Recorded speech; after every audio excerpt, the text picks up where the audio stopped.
I'm fired up and I'm ready to go. I'm fired up and I'm ready to go. I'm fired up and I'm ready to go. This is the Billionaire Brown experience. Let's go. And just okay, we know you didn't grow up with love, and we know that you didn't learn love from a village, right?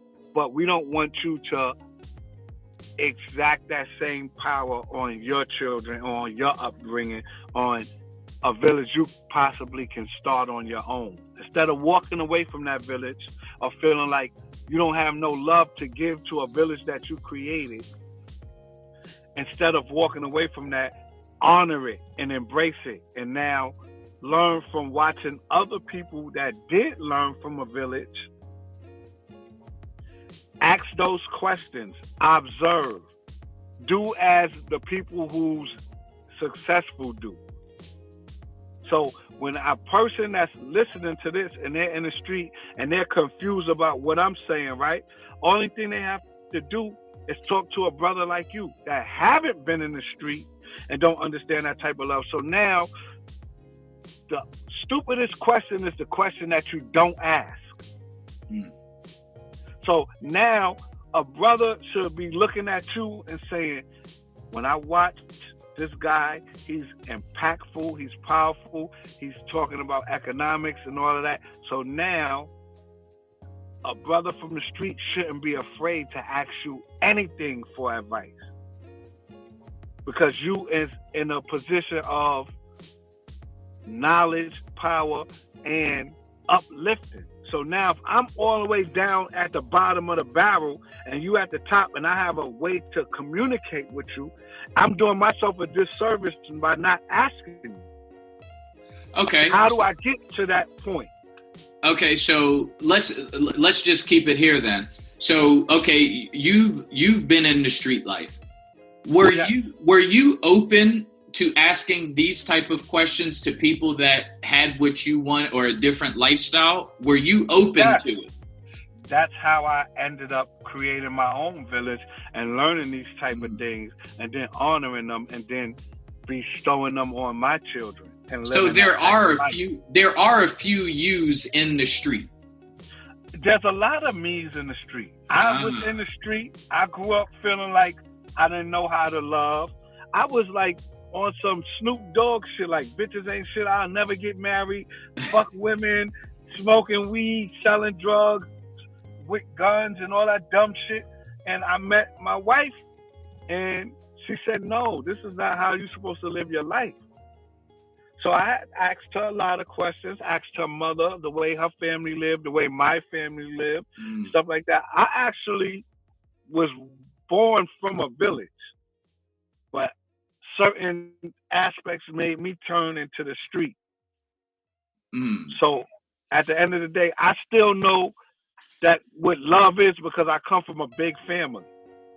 What was when you was asking your wife and her mother those questions, like, could you, like, what were the type of questions you would ask when your wife now was like, nah, that ain't the route, like when you just said she was saying that type of stuff? What were the type of questions that you were asking? It was more or less like explaining how I thought. Like, okay, like say for instance, right? My wife would tell me things like, as a family, you all supposed to eat dinner together, say a prayer, and talk about your day. Right? Okay. That creates a conversation with you and the children and your spouse, to where y'all coming at home, y'all settling down, and you giving everybody a chance to voice their opinion, right? So now for me, I'm saying I was on the street. We ate on a crate, but I didn't went back to sell drugs. So now I'm saying, how do y'all do that? See what I'm saying? Like, what makes that so special?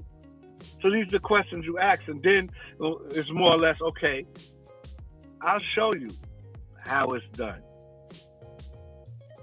And then you realize, dag, you hear your child say something intricate, and you realize, oh, this is something I need to be doing. Because Do you think most people in the streets would take advantage of, if they were put in your same situation, that same scenario you just put in, just talking about having food and eating at the table with the family, everybody get to voice their opinion. Do you think most people are in the streets are open if that same opportunity presents itself as it did for you? Or do you think something was different about you that made you say, you know what, let me listen or let me see what's up here?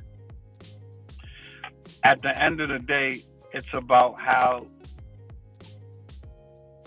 trusting a man is with the woman that he's with to actually let her lead him into that realm. You see what I'm saying?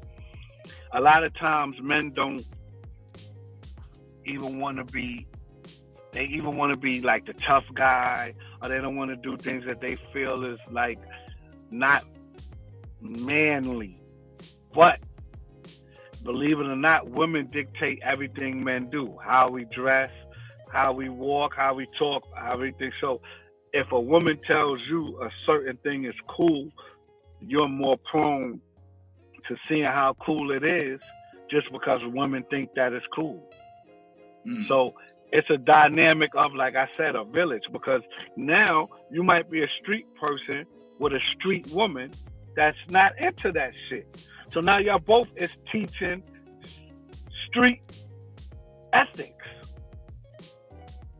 So in a way, you got a little bit lucky with the wife, with your woman. Right. But in a way, because like you said, she could have been a street. Okay. Right. But with social media today, we can actually see how me and my family operates. So now if you're a street person and you know what's the right thing to do, and you following me on Instagram and you see how the type of lifestyle I live, DM me and ask me, hey bro, how, you know, what makes that work, or how does that work, or that's what I'm trying to explain to you. Ask a question. Like biggest advice. Biggest advice. Go ahead, and then I got to tell you something I know you're going to be fired up about. Go ahead. The biggest advice I could give anybody is don't ever be too prideful to ask for help. Okay. Like if you need help with something, call me, pick up the phone and say, hey, how does this sound, or what do you think about this? 9 times out of 10, man, you will brainstorm or something and figure it out. But if you beat yourself up and you scared to ask me because of your pride, and then you never get the answers to it, which one was better? Calling me and asking me and us figuring it out together, to you trying to be prideful and never figure it out on your own. All right, ladies and gentlemen, again, this is, you could follow him on Instagram. He didn't just share his name. I'm going to share it for you because this dude is one of my favorite people to follow on Instagram. His name is at Tmoney the Icon. That's TMONEY THEICON. And you were just talking about getting a different perspective. I have this lady.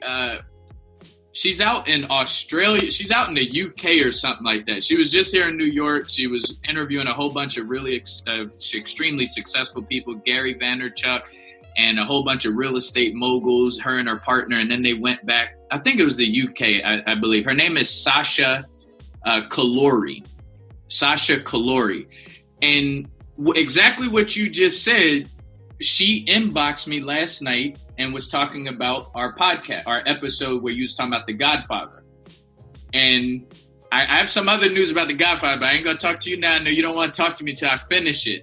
But let me read to you what she said. I thought this was like dope. If you go and see who she is, you're gonna be like, yo, she just said this. Yo, she said, I'm loving your podcast, by the way. I hate the Godfather movie, but your podcast was sensational. I now want to watch it. Is that not what you were just talking about? Now, when you see her name is Sasha Kalori, successful woman from another country.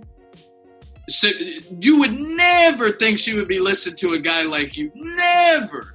But she listening to the podcast and she inboxed me that last night. Now she said she hated The Godfather just like me.